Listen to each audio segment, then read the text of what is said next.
Bonjour et bienvenue dans cette vidéo dans laquelle nous allons découvrir 12 choses que les gagnants font et que les perdants ne font pas. Vous vous demandez comment font ceux à qui le succès sourit avec insolence? Vous n'êtes pas seul. Depuis toujours, la réussite et ceux qui la tutoient fascinent les hommes. La réponse à cette question est beaucoup plus simple qu'il n'y paraît.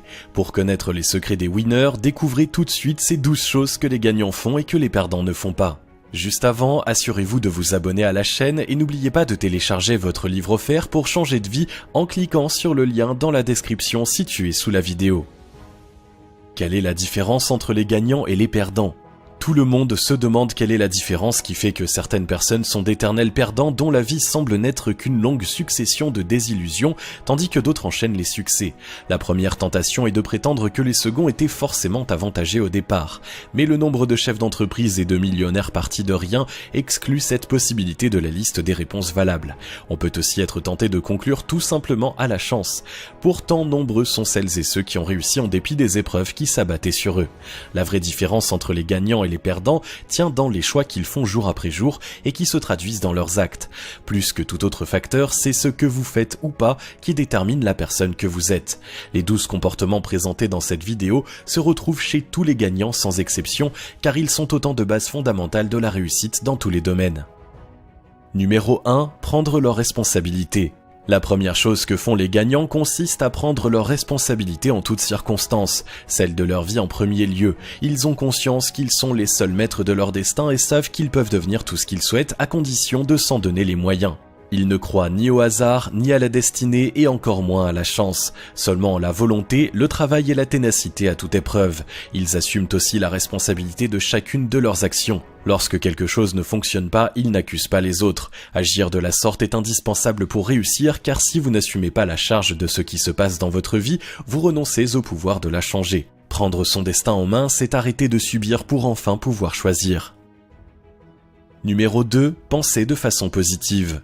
La pensée positive est un élément indispensable du succès quel que soit son domaine. Les gagnants cultivent un état d'esprit sain et constructif qui se nourrit toujours de choses positives. Ils n'ont ni le temps ni l'énergie de penser à tout ce qui pourrait mal tourner, encore moins celui de ruminer les moments difficiles qu'ils ont traversés. Ils préfèrent se concentrer sur le fait que chaque épreuve apporte un enseignement et permet de grandir. Nos pensées ont le pouvoir d'influencer nos actes. Quelqu'un qui est persuadé qu'il va perdre une bataille ne la mènera pas en se donnant à fond.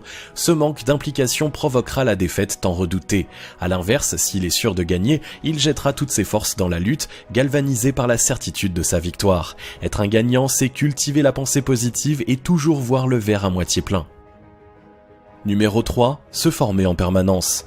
La connaissance est l'une des clés fondamentales de la réussite. Sans elle, il est impossible d'avancer, surtout dans notre monde en perpétuelle évolution où les savoirs d'aujourd'hui peuvent se retrouver obsolètes demain. Pour avoir toujours une longueur d'avance, les gagnants passent beaucoup de temps à se former pour étendre le champ de leurs connaissances. Lire au moins 1 heure chaque jour, par exemple, est une chose que font les gagnants car c'est encore la meilleure manière d'apprendre. Si vous pensez que vous avez appris tout ce dont vous avez besoin de savoir durant vos études, vous commettez la même erreur que la plupart des perdants. Vous finirez assez vite par vous retrouver dépassé tout en vous demandant ce que les autres ont de plus que vous. Numéro 4. Admirer la réussite des autres. L'une des caractéristiques fondamentales des gagnants, c'est qu'ils admirent la réussite des autres, en particulier lorsqu'elle est supérieure à la leur. Ils sont à la fois sincèrement heureux pour celui qui vient de franchir un cap, admiratifs mais aussi curieux. Ils étudient avec attention ce que la personne a fait pour en arriver là, afin d'en tirer des leçons à mettre à profit pour eux-mêmes. Le succès des autres les rend d'autant plus joyeux que cela signifie qu'ils peuvent y arriver eux aussi en mettant les bonnes actions en place. Les perdants, eux, jalousent le succès de leur père et n'hésitent pas à critiquer vertement les personnes à succès. Un comportement qui exprime en réalité toute leur frustration de n'avoir même pas essayé d'accomplir quelque chose de semblable. Numéro 5. Se fixer des objectifs ambitieux.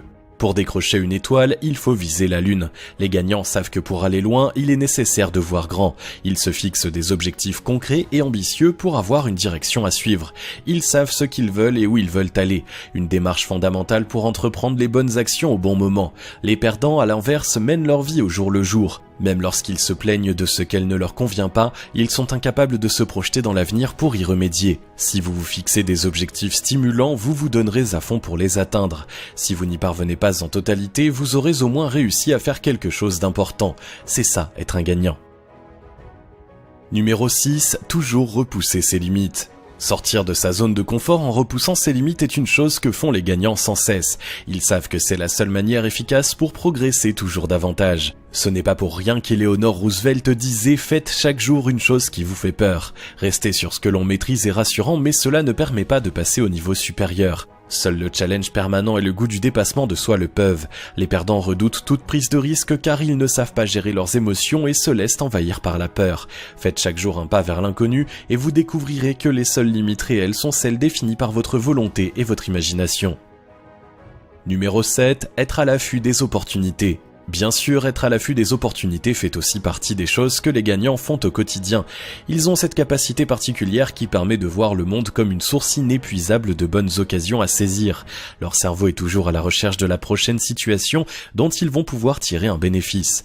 Les perdants, à l'inverse, attendent qu'une chance se présente spontanément à eux.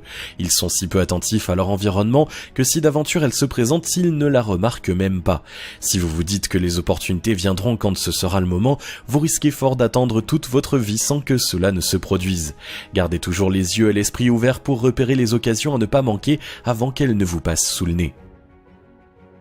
Numéro 8. Se construire un réseau. Seul on va plus vite, ensemble on va plus loin. Voilà un adage bien connu de toutes les personnes à succès. Grands entrepreneurs, hommes d'affaires accomplis, artistes célèbres ou inventeurs de génie, tous ont un solide réseau qu'ils n'hésitent pas à actionner chaque fois qu'ils en ont besoin pour passer à l'étape supérieure. Rester seul permet peut-être d'avancer rapidement au début, mais très vite on se retrouve limité.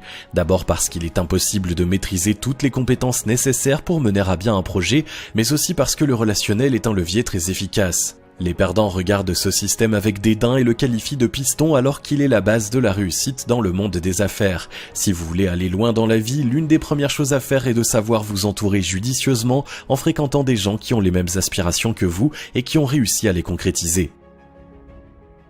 Numéro 9. S'affranchir des règles en cas de besoin. Certaines personnes attachent un soin particulier à suivre les protocoles, les process et autres conventions. Par exemple, s'ils veulent travailler avec quelqu'un, ils écrivent une lettre ou un email à la personne et se contentent d'attendre une réponse. Lorsqu'ils souhaitent développer un projet au sein de leur entreprise, ils suivent scrupuleusement le cadre mis en place même s'ils savent que ça les ralentit.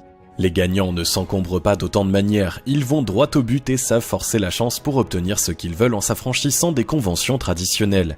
Il ne s'agit bien sûr pas de basculer dans la délinquance, mais de faire preuve d'audace et de culot. Comme le dit un célèbre proverbe, mieux vaut demander pardon que permission. Faites le vôtre et si vous ne voulez pas gaspiller un temps précieux pour finir par vous faire doubler par plus audacieux que vous. Numéro 10. S'adapter au changement. Anticiper le changement pour s'y adapter est une chose que les gagnants font en permanence. Ils savent anticiper les tendances qui font bouger la société et se préparent à l'avance pour les tourner à leur avantage. Ils savent qu'on ne peut pas arrêter la marche des choses, ils font donc en sorte de limiter les éventuelles conséquences négatives en s'adaptant. Les perdants, au contraire, ont une aversion toute particulière pour le changement. Ils consacrent une énergie folle à s'en plaindre et à lutter contre lui, même lorsqu'il s'agit manifestement d'un combat perdu d'avance. Comme ils n'ont rien anticipé, ils le subissent de plein fouet et finissent souvent par y laisser des plumes. Ne vous épuisez pas à lutter contre les transformations inévitables. Cherchez plutôt la manière dont elles pourraient vous apporter quelque chose de positif et faites partie de ceux qui les accompagnent. Numéro 11. Passer à l'action. La chose que font les gagnants et qui les différencie le plus des perdants, c'est qu'ils passent à l'action lorsqu'ils ont un projet en tête. Les personnes à succès ne remettent pas les choses importantes au lendemain. Elles ne se perdent pas non plus dans de longues réflexions stériles, pas plus qu'elles n'attendent un moment idéal qui en fait n'existe pas. Elles construisent les contours de leur projet puis se lancent sans penser se laisser arrêter par le scepticisme des autres. Les perdants, eux, restent sur la ligne de départ sans arriver à faire le premier pas. Si vous voulez vraiment réussir dans la vie, sachez que l'action est la clé de tout. Avec elle, tout est possible, mais sans elle, vos rêves ne sont que des ombres qui flottent dans un coin de votre cerveau. Numéro 12. Rebondir après un échec. Les gagnants ne redoutent pas l'échec lorsqu'ils se lancent dans quelque chose, car ils ont compris que ce fameux échec n'existe pas. Essayer, c'est déjà réussir. La seule forme de défaite possible est de ne rien faire par peur de se tromper. Si quelque chose ne fonctionne pas comme ils l'espéraient, ils en étudient les causes et en tirent les leçons. Les perdants manquent cruellement de résilience. Ils ont tendance à abandonner à la première déconvenue et à se laisser dominer par leurs émotions. Réussir n'est rien de plus que de tomber 10 fois et de se relever 11 fois, ne l'oubliez jamais. La différence entre les personnes à succès et les autres tient uniquement dans le choix et dans leurs actes. Si vous voulez quitter définitivement le club des perdants, notez bien ces 12 choses que font les gagnants et appliquez-les au quotidien. Vous serez surpris de voir à quel point elles peuvent transformer votre vie. Adopter de nouvelles habitudes n'est pas toujours simple, mais le jeu en vaut la chandelle. Vous avez le pouvoir d'obtenir ce que vous voulez et de prendre votre destin en main, il vous suffit de le décider. Alors faites le bon choix et appliquez tout de suite l'un de ces 12 principes en passant à l'action pour amorcer le changement. Si vous avez aimé cette vidéo, merci de liker, partager, commenter et surtout vous abonner à la chaîne. Vous êtes également libre de recevoir le nouveau livre 7 secrets pour changer de vie maintenant en cliquant sur le lien situé dans la description en dessous de la vidéo et on se retrouve très vite pour une prochaine vidéo.